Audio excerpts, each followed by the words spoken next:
ছোট্ট বন্ধুরা, সবাই কেমন আছো? আজ তোমাদের আরও একটি নতুন গল্প শোনাব।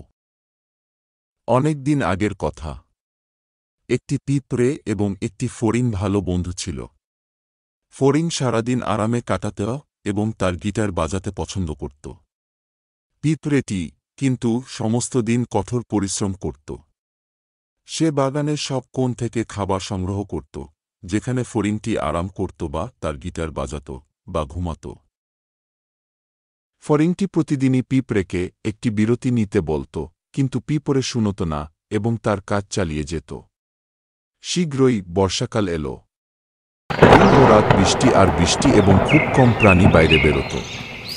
ফড়িং কোনো খাবার পেত না এবং সব সময় ক্ষুধার্ত থাকত।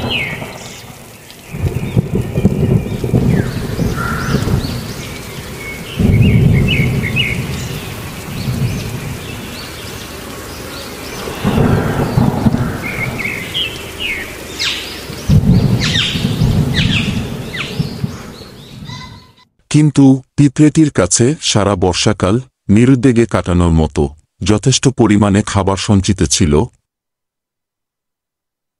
এই গল্প থেকে আমরা কি শিখলাম? সময় ভালো থাকতে থাকতে কাজকর্ম গুছিয়ে নিতে হয়।